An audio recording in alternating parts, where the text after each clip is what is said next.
Hi, everybody. Thank you for attending this talk. I know it's a Friday and everybody's leaving.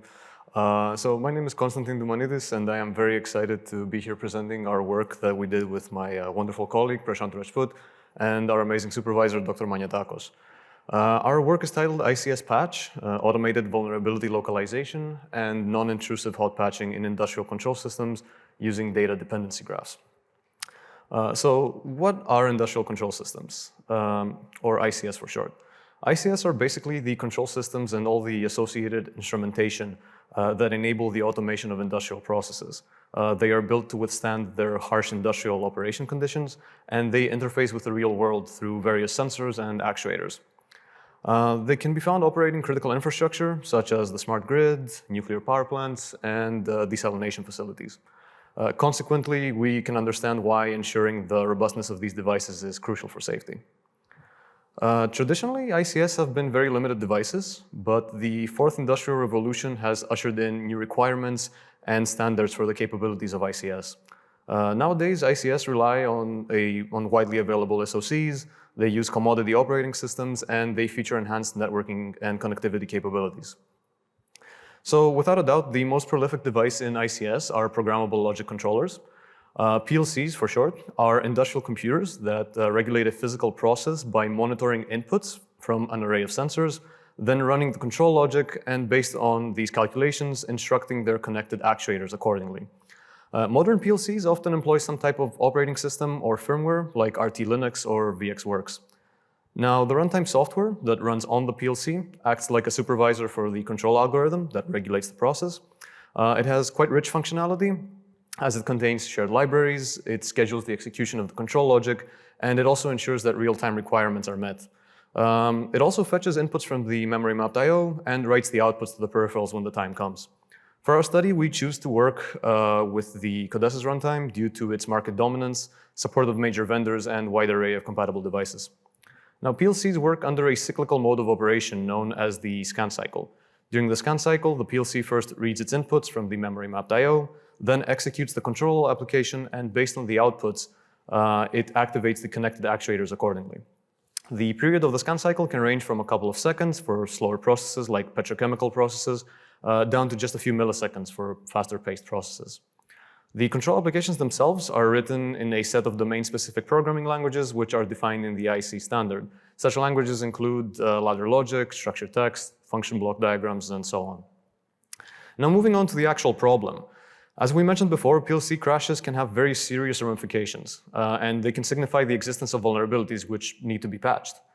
If we were to follow the traditional software engineering model for this, we would wait for the vendor to issue a patch, load the patch onto the PLC, and then restart the device to apply the patch. However, there are a couple of caveats to this. Vendors in ICS might not be able to produce a patch in a reasonable time frame, or even at all. And at the same time, PLCs operate in critical infrastructure, so they cannot be taken offline outside of scheduled maintenance periods, which can be very far in between. Now, to solve this, we created ICSPatch, which can automatically locate and hotpatch vulnerabilities in ICS control binaries.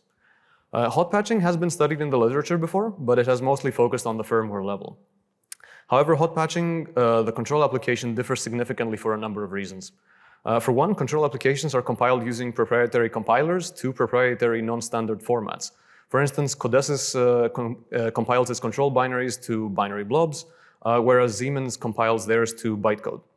Secondly, we do not have access to an upstream patch source which can act as a reference. So the first step we took to developing ICSPatch was creating a diverse ICS binary dataset. This includes control binaries from 5 distinct sectors and includes 4 out of the 5 most dangerous software weaknesses for 2021 according to MITRE. These include out-of-bounds write, out-of-bounds read, OS command injection, and improper input validation. Now, for our threat model, we assume that our adversary is remote and is capable of man-in-the-middle attacks, specifically data injection and modification. As mentioned before, ICSPatch cannot assume an upstream patch source since we're dealing with control applications. However, we assume access to at least one input that will trigger the vulnerability. This is a reasonable assumption to make since there are available fuzzers like ICSFuzz and FieldFuzz which can provide that input for us. So in our setup, we have 3 connected entities: the development PLC on the left, which mimics the deployed PLC with respect to the control application and also the runtime variant. In the middle, we have the patch server that communicates with both the development PLC and the deployed PLC. And finally, we also have the deployed PLC on the right, which also has two additional components on it. One which is used to communicate with the patch server, and another one which does the actual patching and is implemented as a loadable kernel module. So the first step is to identify the vulnerability in the control application. To do this, we provide the exploit to the development PLC, and we then take hex dumps of the runtime execution state. We then import these hex dumps into Anger, and using a simulation, we run it and try to build the data dependency graph. In parallel, we also use the Anger breakpoints engine to detect improper behavior based on a set of rules. When a rule is triggered, we can track it through the data dependency graph. For instance, in figure 3, you can see that while the control application is executing, it passes control over to a shared function inside the Codesys runtime, and then the vulnerability is triggered in the specific instruction which is highlighted in red. Now, in the data dependency graph, we have instruction nodes, which are marked with I. These represent load and store instructions.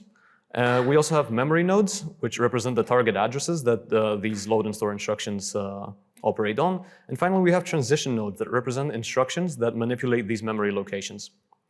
Now, backtracking in the dependency graph allows us to find the appropriate place to patch near the control application. We do not directly patch the vulnerable function, as this might adversely impact other functions that depend on it. In our example, while backtracking, we understand that the vulnerability was triggered because of an incorrect bound value. So we can just use a bound check in order to fix this. To patch, we utilize what we call skeleton patches, which we populate using the memory location of the vulnerable bound value, certain offsets, and the address of the next function to execute, all of which we can locate automatically. User input is only required in order to choose an appropriate bound value in this case, but for other vulnerabilities like OS command injection, no user input is required whatsoever. Now, once the patch is ready, we test it in the simulation, and if the patch is deemed safe, we can deploy it. But before we talk about deployment, let's discuss how branching works in a control application. So each function in the control application has an address at the end of it. This points to an address inside the address table. Using this, it loads the address of the next function to execute from the address table, and then changes the program counter directly to jump over to that function. So in order to perform patching, we first identify an empty location in memory to write our patch. We then write the patch address into the address table. And finally, we modify this load instruction with the offset so that it branches over to our patch. So every time the control flow passes through the patch, the value is fixed.